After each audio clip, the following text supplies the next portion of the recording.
Isang maulan na araw po sa inyo lahat mga kaagapay. Muli nagbabalik ako po inyong lingkod, si Kaagapay Mark. Excuse me. Bali ngayong araw, ngayong hapon, punta natin si Ate Lovely, yung isang tinutulungan natin na operahan sa kanyang bato sa abdo. Yan, bisitahin natin sila at kamustahin at magbibigay din tayo sa kanila ng munting sorpresa galing sa ating buting sponsor. Shout out nga po pala kay Ma'am Ginang Magmahalan tayong lahat. Maraming salamat po ma'am at God bless you always po. Salamat po sa lahat ng tulong nyo sa pamilya ni Ate Lovely. Sabi ni ma'am, bilan daw natin sila ng groceries. Nakabili na tayo at magbibigay din tayo ng 2,500 cash para sa kanila. Yung asawa kasi ni Ate Lovely hindi pa makauwi sa ngayon. Sabi niya sa akin, huling banggit niya parang December 24 pa uuwi. So, wala namang ibang hanap buhay sa Ate Lovely. Nag-aalaga siya ng dalawang anak niya. Isang 1 year old, tapos 3 years old. Nakaka-awa din naman yung sitwasyon niya. Kung saan nila kukunin yung panggasto sa araw-araw. Kasi parang lingguhan pa kung padalan siya ng kanyang mister. So, yun lang po. Samahan niyo po ako ngayong hapon. At maraming salamat po sa lahat ng ating mga viewers, supporters na walang sawang sumusuporta sa ating munting channel, ang Kaagapay Mark.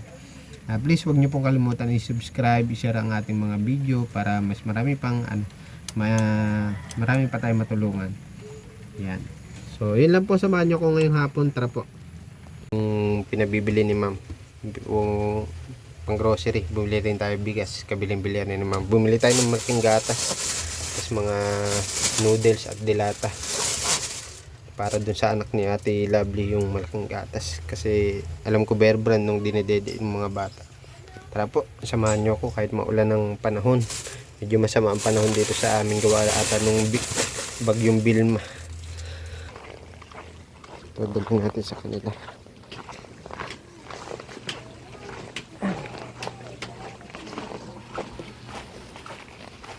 Sigurado nandito naman yung mag-iina.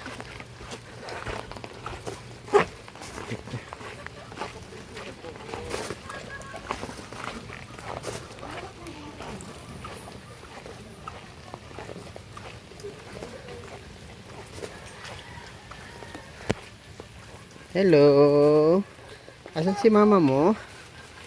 Ito yung anak ni Ate Lovely. Andiyan po si Ate Lovely. Nagbili daw si mama niya.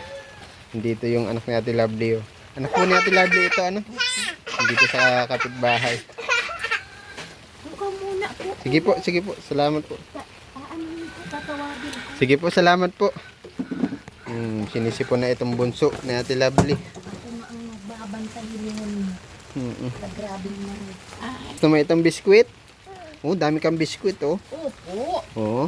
Gusto mo yung biskwit? Nakain na siya ng biskwit. Nakain na si Bibi. Ito.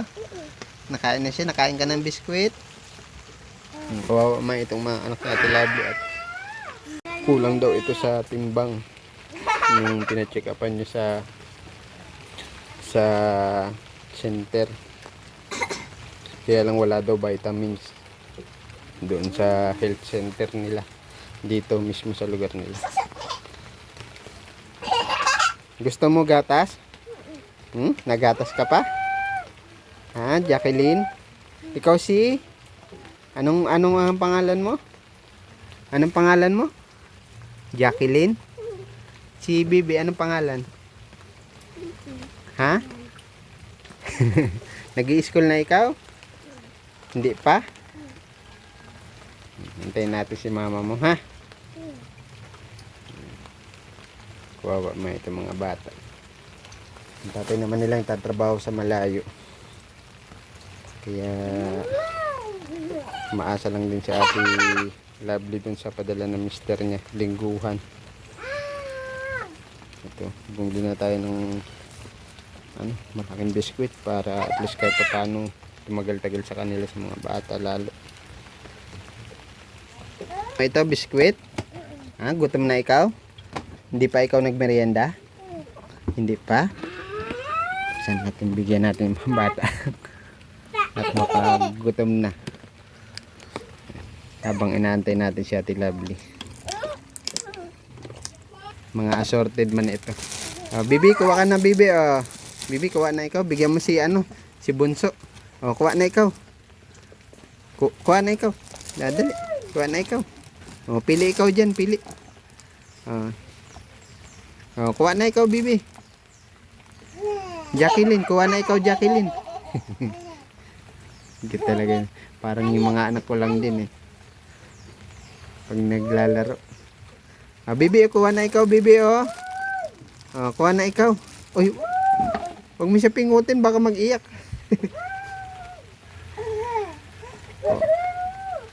Bibi, kuha na ikaw, Uy, Jacqueline.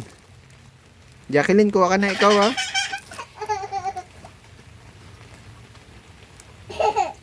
Hindi tayo pinapansin. Kuhanan natin sila.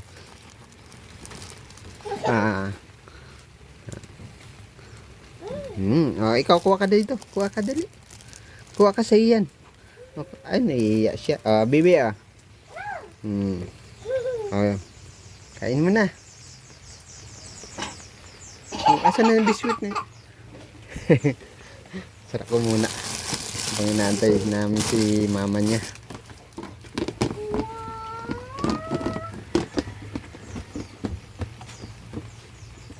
Kainin mo na.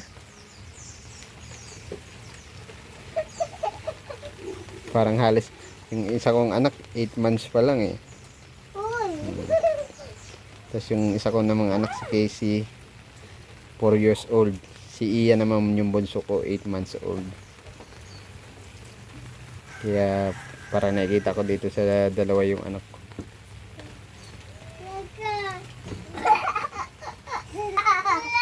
Tao siya.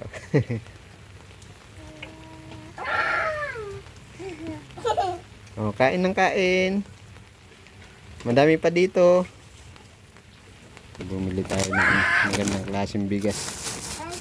Tapos ito mga dilata, mga noodles. Ito malaking gatas importante para dito sa mga bata. Ano pala si Ate Lovely sa galing? Nagko-contact po pa. Nagko-contact po sa asawa ko. Bakit? Nag-aantay ka ng padala? Padala po, ang pala po, hindi man po mapadala. Bukas pa daw. Bukas pa. Kasi ngayon pa lang ata sa sahod. Bukas pa daw po. Bukas pa. Tara din tayo sa inyo. Binigyan ko na sila biskwit at baka nagugutom na. Kanina pa ako nagko-contact. Wala na kayong panggastos? Wala po.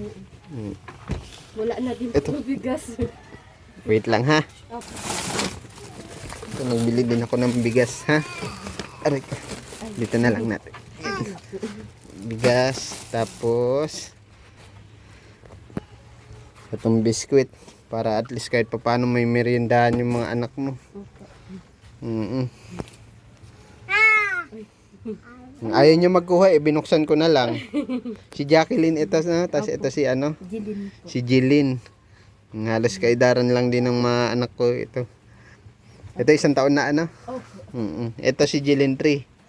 Opo, 3 pa lang. 3 pa lang, okay. Opo, May gatas ka dito malaki Yan, Bear Brand Opo. Bear Brand, yan, nagbili tayo ng malaki. Opo. Tapos ito mga dilata na ito. Tapos noodles. Para in case na wala kayong ulam, Opo, nakakaano man po. Para kahit papaano hindi mo nahanapin, hindi mo na utangin Ano sabi mo sa akin? Hindi man po kasi kami din nakakautang. Ako po ang yung ibang ko man po. Iyan po yung nagtawag po sa akin, mama ko po. Mama mo. Okay. Tapos po, yung binigay po baga sa akin noon po ni Kuya Efren, binigay ko po sa kanya kasi wala man din po silang pagkain. Okay. Naawa din po ako sa mama ko. Mama ko po iyan, dito po ako natulog. Kasi po wala man po ako dito kasama ay. Okay, dito kayo natulog sa kabila. Malawak man po dyan ang bahay niyo. Okay. Binibigyan ko po ako man lang po, solo-solo man po akong anak niya. Obligado po isang bigyan. Solo-solo lang din si mama mo dito. Opo, wala man na po iyan asawa. Okay. Iwalay na po sila, matagal na po. yan po, anak niya, hindi nakakapasok ta. Hindi man po nagpapadala ang tatay. Okay. Papasok po yun dyan sa Anak ni mama mo? Oh, Sa po. sa ibang Opo. sa ibang tatay. Okay. May kapatid ka pa sa ibang tatay. Opo, siya lang po yun. Ilan taon? 10 po yata yan. 10 years old. Opo. Kung sinisipon na itong mga anak mo. Wala nga pong gamot, kaya nga po ako nagpupuntak sa asawa ko ta. May sinot po siya tapos inaabo.